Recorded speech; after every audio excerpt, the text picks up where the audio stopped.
Hi there. Um, it's Catherine, and I am here for my weekly vlog, and I'm so glad you're here. Um, Please go ahead and let me know where you're here from. If either Facebook or YouTube or LinkedIn or Twitter, we're across all the platforms now. So just go ahead and put something in the comments so I know where you're calling in from or broadcast. I'm broadcasting, you're watching. So where you're watching from. So welcome, welcome, welcome. So last week I started the conversation about changes that I've started to implement. Um, and I want to continue that conversation because I got so many emails from people about it. So we have very successfully shared about keto and different kinds of nutrition that work. And we have always emphasized that N equals one. You are your own laboratory. You need to really check in and see what's right for you and what's right for your body, and to keep that as part of your awareness through everything. So, June is Lipedema Awareness Month. Hi, Marilee. Greetings from the Pacific Northwest. It's sunny and warm there. It's not so much here. It was sunny today, but boy, it started to rain a short time ago. And now it's rainy, wet, and clammy in New England. So, um, so during Lipedema Awareness Month this year, we had a challenge. And the challenge that we gave to everyone is find what's good for you. What is something um, that can make a difference for you in your healing journey? I was chatting with Lisa. We had wisdom circles today, which is always amazing. But anyway, Lisa and I were chatting about I did work with Buckminster Fuller, which most of you probably haven't heard of, but he was a really thought leader. And one of the things that he talked about was change and how does change happen? And he talked about these massive, huge um, boats. Um, cruise boats. Um, I mean, they're huge, they're massive. And he said, well, how do you turn something like that? You can't just go like with a steering wheel. It's not that simple. And he talked about this element called a trim tab. The trim tab is about the size of your thumbnail. Let me see. There it is. It's about the size of your thumbnail. It's a, a gear. It's part of the gear. And when you shift the trim tab, it changes the direction. Well, it doesn't change it instantly. It actually takes um, quite a bit of time. Oh, I'm looking it up because a small control surface attached to the trailing edge of a main control surface to enable the pilot to trim an aircraft or a boat. Um, the principle, it moves directly into the currents that oppose it. And so it actually uses the energy that's there in order to change direction. I love that. It's been many, many, many years since I first heard Buckminster Fuller talk about it. And I sort of was like, wow, That is so cool. And the idea that something so small can make such a huge difference in the direction of a massive aircraft or a cruise boat. And as always, I think about it in terms of my own life and what we're doing. So I think about the whole notion that we work with, which is what are the micro actions that can make a difference in your life, in the quality of your life, in the quality of your life dealing with a chronic disease, whether it's lipedema or lymphedema or any of its comorbidities or lipolymphedema. That's what I have, both.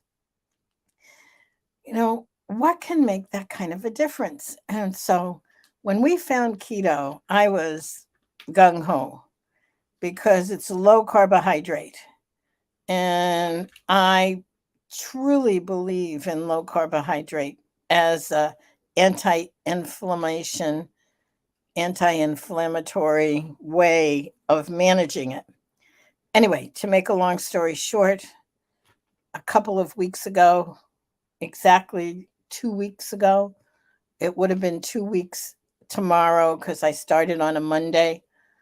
I went back to as close as I could get to the food plan that I did for almost 27 years before I was diagnosed with lipedema. I have to say that I loved that food plan.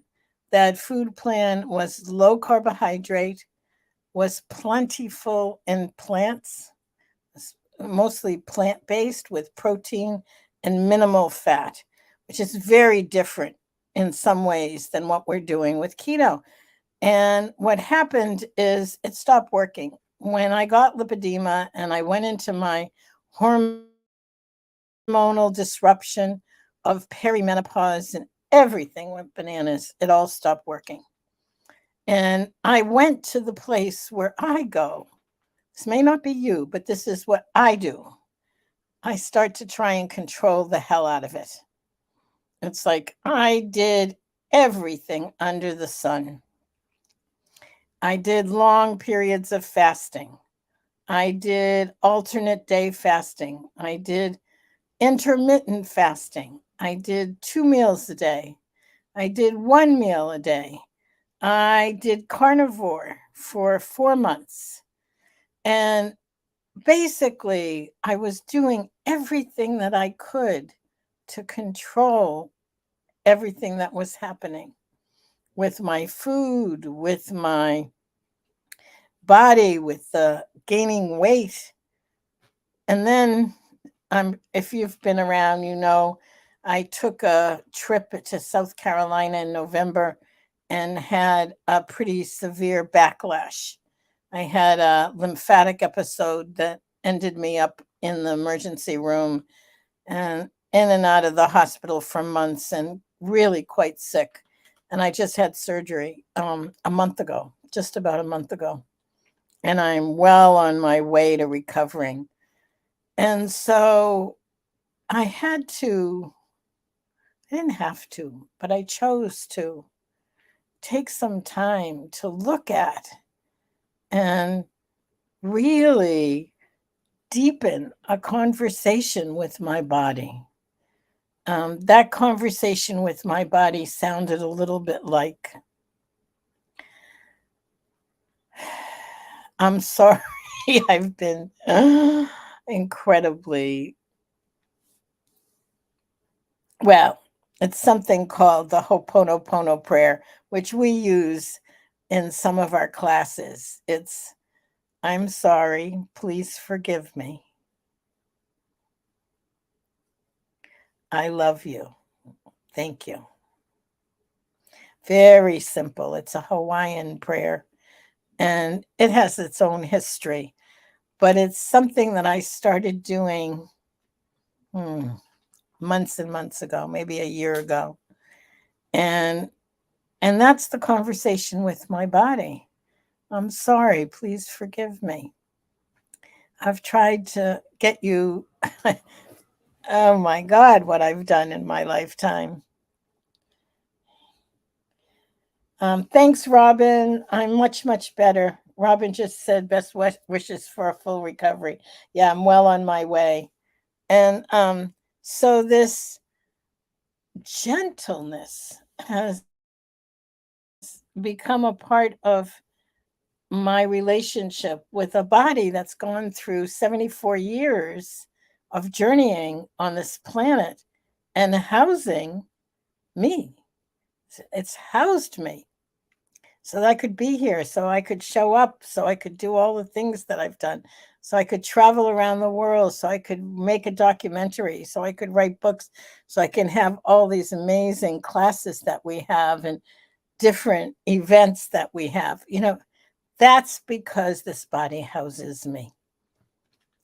And so this is a long lead up to say that I started the program again that I had done for over 27 years in Overeaters Anonymous, where I just weighed and measured my food without exception. I kept the meals are very moderate. They're very filling, satisfying. I'm happy with them. I mean, they're not complicated.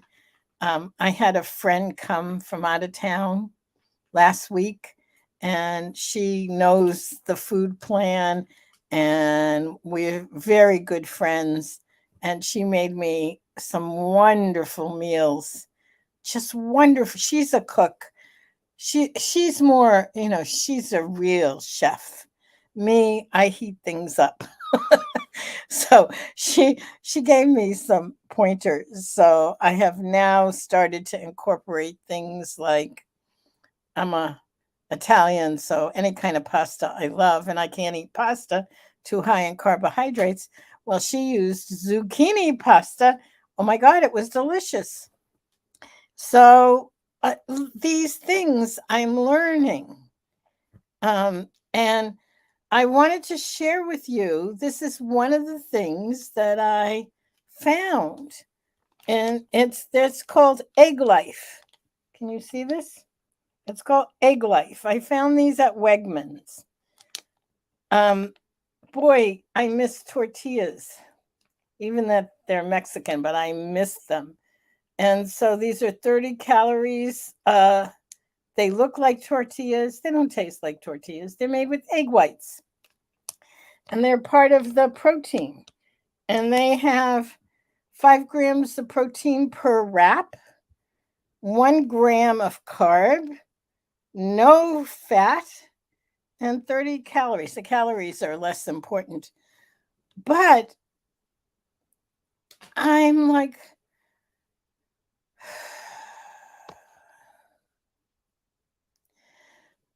noticing that as I am willing to put in the self care that it takes, the universe responds and responds really lovingly. I've had an incredible week, and I have another incredible week of physical therapies that each one is making it easier. Um, I have a telehealth with the surgeon who did the surgery for me tomorrow. I have that follow up session with him. Um, and so I said to someone, I'm a catastrophic thinker. So when I got so sick and I was in and out of the hospital for several months, I'm like, all right, this is it. I'm going. It's time for me to go. Um, anyway, it's not the case. It's not the case. I am here. I think I'm going to be here for a while.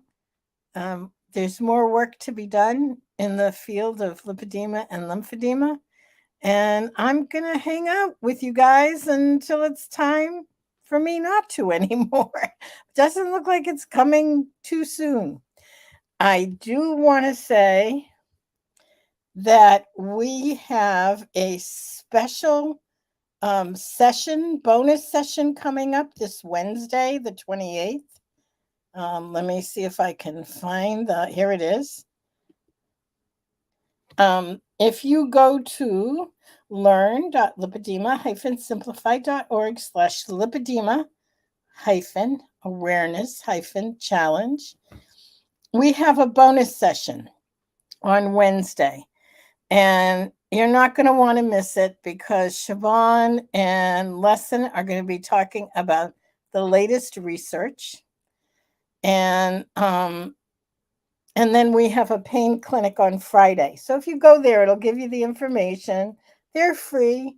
We're going to be looking at the research, and we'll be looking at pain management on Friday. We'll be inviting you, if you're not already a part of the tribe, we're going to invite you to come join us. And yeah, so that's what's coming up this week. And in terms of me and my journey, I'm going to just say it again. Wow, what a ride. It's really just an amazing, just remarkable journey that every time I'm like, oh my goodness, I keep being surprised. I say that often, that I love surprises. So this is how you reach me. If there's anything, any questions or anything I can help with, please just feel free to shoot me an email. And yeah, and hopefully I'll see you on Wednesday. And if not before, next Sunday. Or if you're watching this, the replay, good morning, good afternoon, good evening, wherever you are.